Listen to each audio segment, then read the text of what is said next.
Hey, hi everyone. Welcome to learn-automation.com. This is Mukesh. So today we are going to discuss data-driven framework. So this is a web series and I will be creating part 1, part 2, part 3. So in this part 1, I will show you how you can create data-driven framework using data provider. So let me show you what exactly we will cover in this video. We will talk about what is data-driven framework, when to use data-driven framework. Then we will create test data that we have to use for our test execution. Then we will write a data provider that actually takes the data and pass to your script. Then finally we will see how to accept this test data and how to use this test data into our regular script. So let's see what exactly this data driven framework. So as the name itself says, data driven framework, a framework which is mainly driven by data or which is mainly depend on the data. So the question comes why we are using data driven framework. So there is no specific like rule you have to use only this particular framework, but yes, it will be more beneficial in some scenarios where you have to execute one test case with multiple set of data. So if you take one example, I need to do a smoke test of my application in which I have to verify that multiple users are able to access this particular application or not.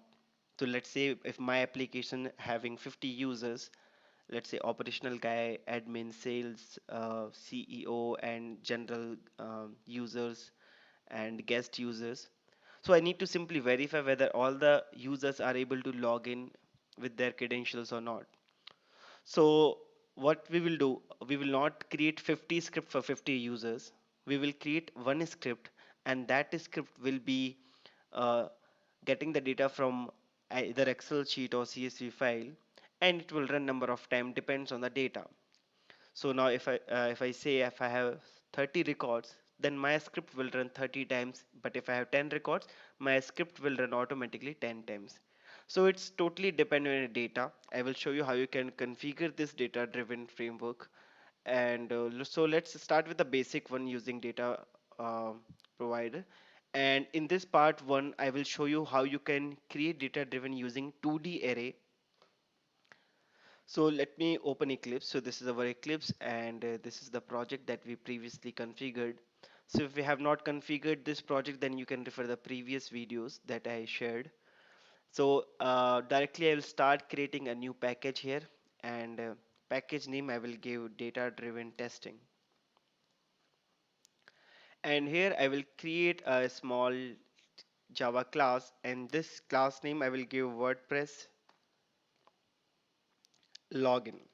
So I will take one application called WordPress which actually allow, this is just an application if you want to publish your blog over the internet. So I use WordPress so for my blogging purpose. So this is the same WordPress application I will take as a demo. The I think URL is, yeah, so URL is demo site dot center slash WordPress slash WP.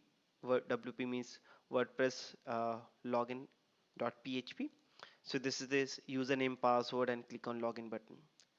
So right now I have one valid credential, and I will take some invalid credentials as well, and we will see whether it's running with the all credentials or not. So let me quickly create one small script.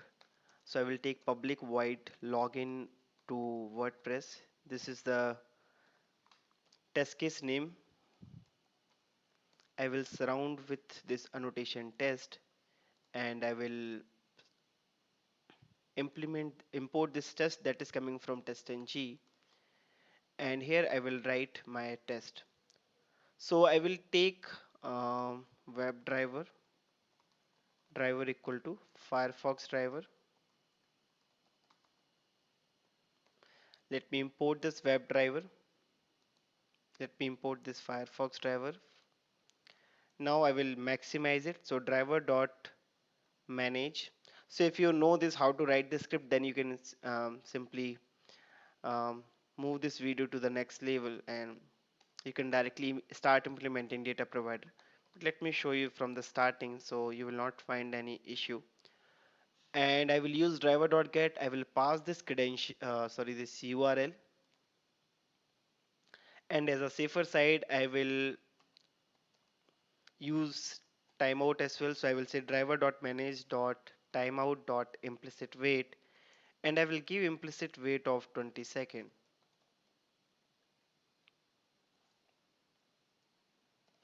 So this is the startup, and this will launch your browser. It will maximize, it will set the implicit wait of 20 seconds, and it will start your WordPress application. So now let's start inspecting this. It's a very stable application, so you'll find username, a password, and login. It's very stable one. So I will take this XPath. If you want to take ID, you can take ID as well. So ID is user hyphen underscore login. So I will say driver dot find element by ID and dot send keys. So here I need to pass the data. So this data I will take from the data provider. So as of now, I'm just simply giving blank. In the same way, I will go back and I will inspect this password field. And here I have this ID called user underscore pass. So again, I will write driver dot find element by ID and dot send keys. I'm just going a little bit fast because we have already covered this. Now let me finally click on the login button.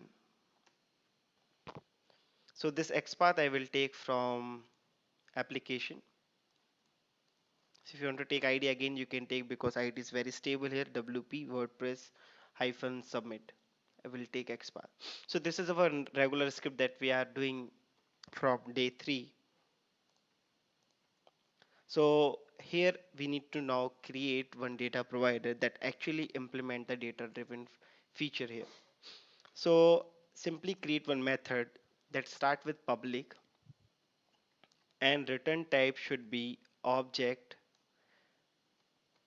two-dimensional array. I will discuss on this why I'm creating object two-dimensional array in just couple of minutes. As of now, return type should be object two-dimensional array, and array name I will give pass data. You can give any name, so I have given some meaningful name called pass data. Now we need to create one two-dimensional object array.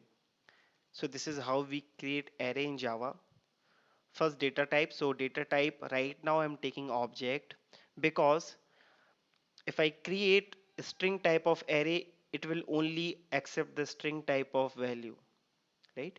If I take integer type of array, it will take only integer type of value. But username and password can be of any type, right? It can be username, it can be sometime string, sometime integer, sometime double as well. So better to take object type, so it will store every type of data type.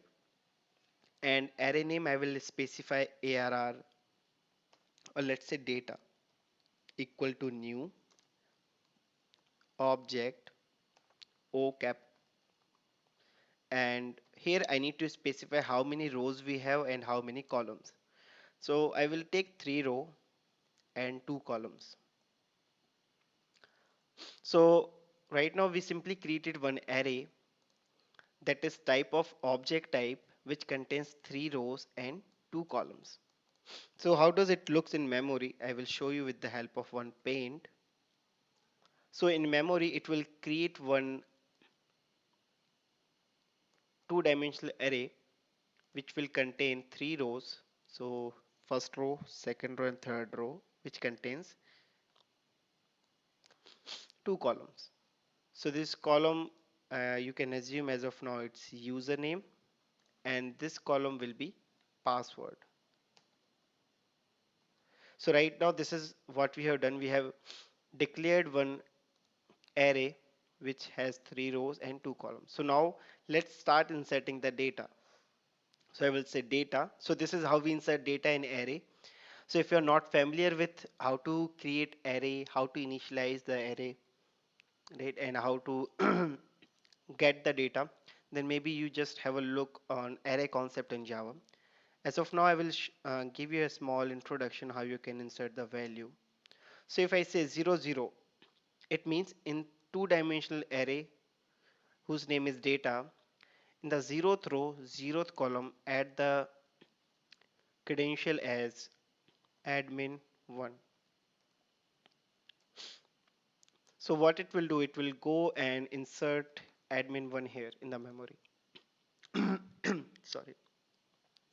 Because right now I have given 0, 0, it means 0th row, 0th column and insert the admin1. Okay. In the same way, I will insert the data.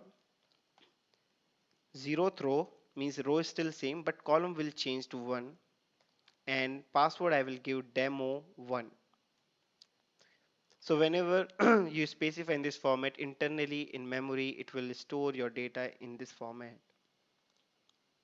So this is one row with two column and your one record has been completed. Since we have declared three rows and two columns, we need to create two more rows. So I will simply copy paste this,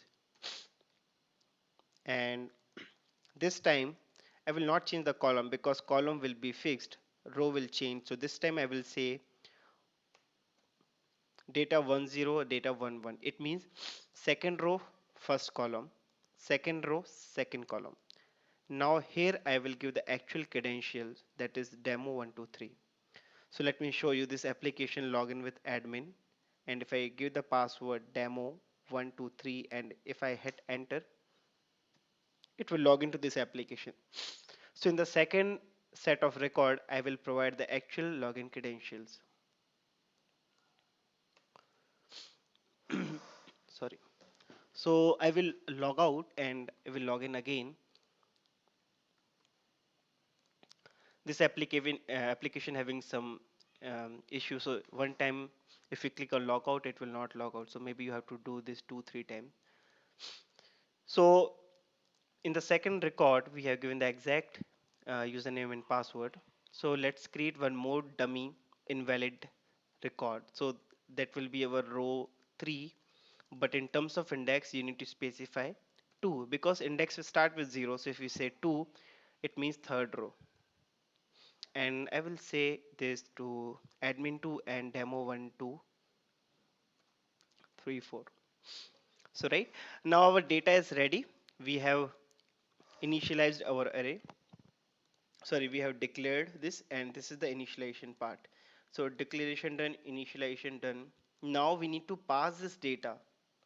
So now if you notice, we have given return type is object two dimensional array. It means once this data will complete, I will return this data from this particular method. Now you can see this uh, error is not coming. So the data which we created, that data is nothing but the two dimensional array I am returning from this method. Now this is a general method, but how your script will understand, like I have to take data from this particular method. So we have one annotation called data provider here. So simply type at the rate data provider name equal to name. I will give WordPress data. So it will ask you to import this. So put mouse over and import this. So this is our data provider ready. Now last step, we need to take this data from this data provider and use into our script. So what you need to do here, you need to come to your actual test case, simple type data, P is capital here, provider equal to, and you need to provide this WordPress data. So what actually we are instructing here, we are saying this test case is dependent on one data provider whose name equal to WordPress data. So before actual running this script, it will come here and it will create this test data for you. And once this test data created, it will go back to this script and it will start executing. So now you can see we have still not received this username and password. We have connected this using this data provider. But how we will take this data? So now you can see here I'm passing two columns, right? Username and password. So I need to receive the same here in a same order. So I will say First argument will be username and second argument will be password. So whatever username password will come, I will simply receive here. Directly I will pass this. So whatever username password will come from the data provider will directly pass here and it will perform the action. So what I will do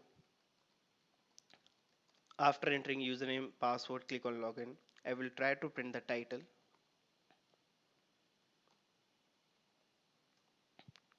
and let's wait for 5 seconds here.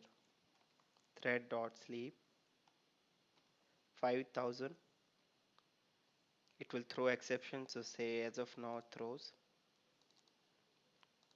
And finally, this is not the standard way, but as of now I'm simply want to show you the title, and once we are done I will close the browser.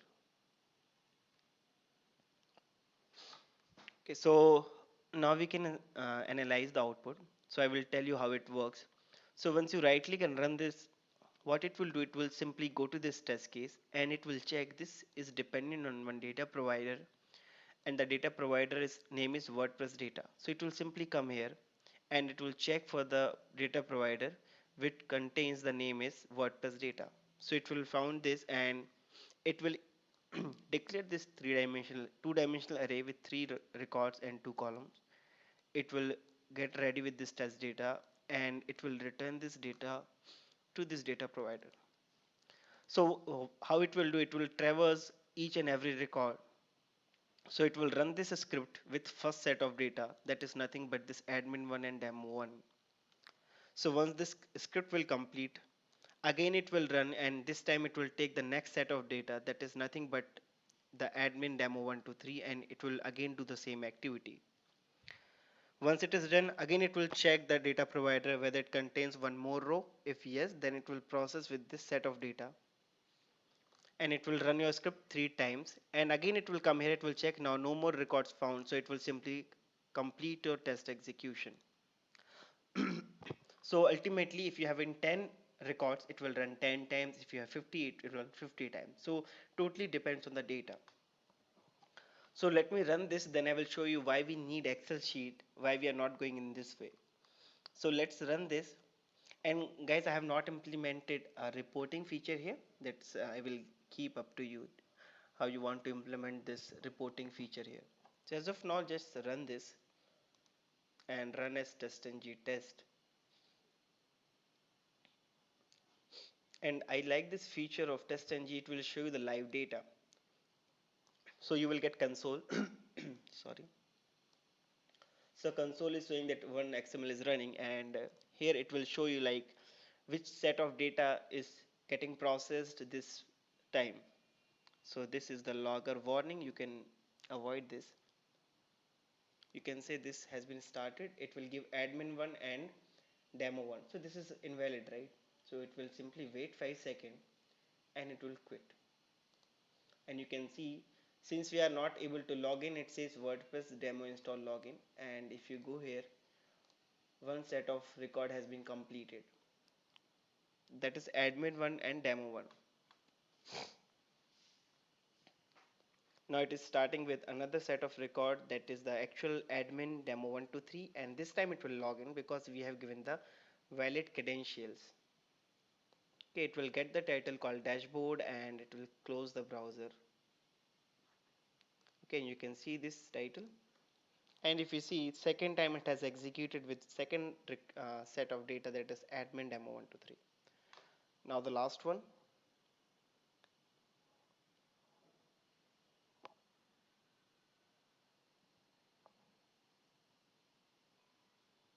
Now it's again same thing, it logged in with the third set of data, that is again not valid, so it will again say WordPress. Okay, and you can see now it once your test case will complete, it will show you that it has logged in with three set of data, admin1 demo1, admin demo1 to 3, and so on. But you must be thinking we have why it's showing every time pass, even only one time it got passed with a second record, because we have not provided any validation here. So until you don't provide any validation, it will simply perform your task based on your script. So let's do one thing. Let's keep one assertion. So I will use assert and assert true. So guys, you can see here we are getting so many type of assert true. Make sure you are taking from the testng. Okay, you can see it's coming from testng. And now it says give me the condition. So in spite of printing this, what I will say, driver.getTitle dot contains. So now if you go here and if you see, once it will log in successfully, it will say dashboard, right? So I will check if that title contains dashboard, it means user is able to log in successfully and it should pass my test. So let's remove this.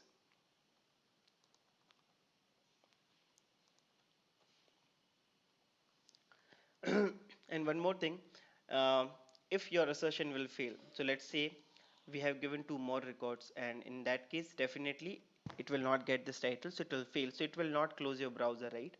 So we can create one annotation called, one method called tear down, public void tear down.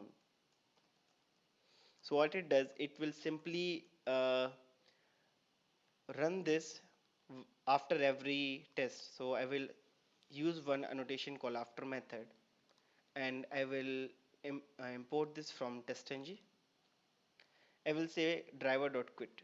Every time whether my test case pass or fail, it doesn't matter. It should close my browser. Now you will find one more issue here. It will say I'm not able to identify what is this driver.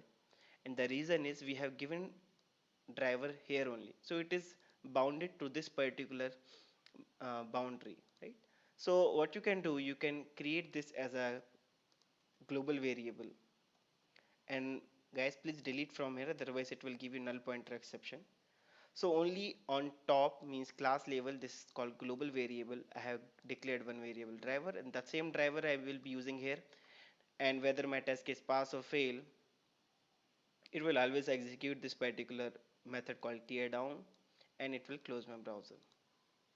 And once this assertion will complete, I want to give one meaningful message to user, like page title verified,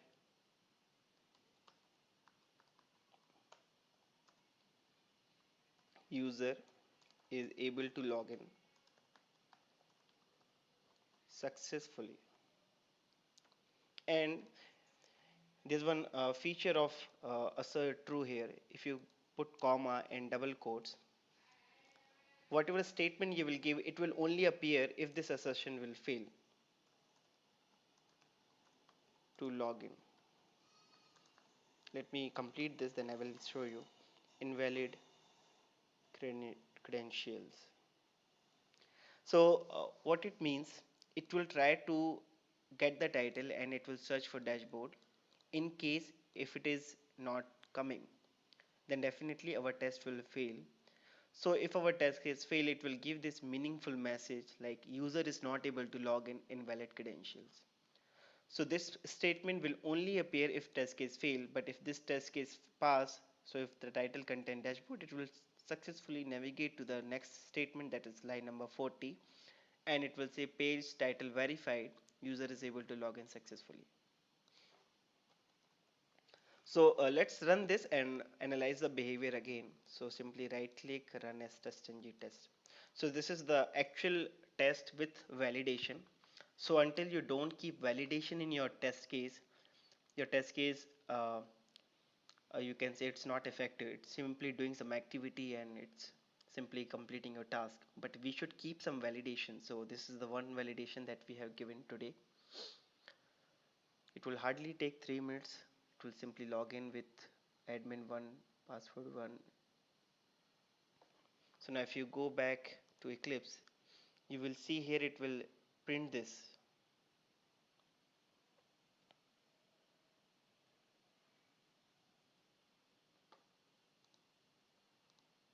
So it says demo1, yeah, this is failed. and it is failing now due to our assertion. Previously it was showing pass every time, right? So now let's see,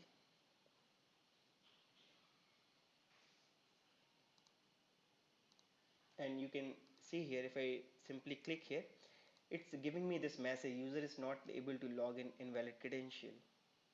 So now this is second user, and second time it's able to log in, so it says page title verified, user is able to log in, and this is the actual credential, right? So let's see for the last test case, and it will run, it will validate, and it will give you the meaningful message as well. So yes, it's not able to log in, and yes, it has closed the test, and now you can see now we are fine. It's giving very meaningful message: page title verified, user is able to log in. So it passed with this credential. It is failing with admin1 demo1, and it's giving me user is not able to log in, invalid credentials. For second also it is giving me the same, total and 3 pass. So now this is a small example how you can create a script which is totally depend on the data. I hope you understand this logic. If not, then try to see this video 2-3 times and try to implement the same from your side. Then only you will get the actual feel of this framework. Now there's some limitation with this approach. Right now we having limited set of data, let's say 2 or 3 or max 10 records, so you can use this approach. But what if you having more than 50 records, 100 records, 20, 30 records? So if you start writing in this way, then your script will not be, you can say, maintainable. So what we will do now, we'll extract this data from this particular program, and we will keep this data in a separate Excel sheet. In an Excel sheet I can keep many records, and I can run my script based on the records. So in the next part, that is part 2, I will show you how you can take the data from Excel, and how you can run the this data provider with the help of Excel sheet.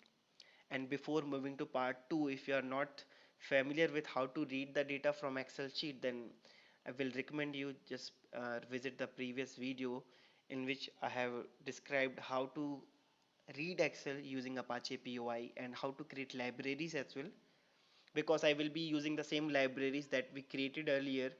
So this particular framework is dependent on that Excel sheet scenario. So I will highly recommend go to that previous video and refer how to read Excel and how to create libraries. So looks fine. Now we can see whether we have covered everything or not.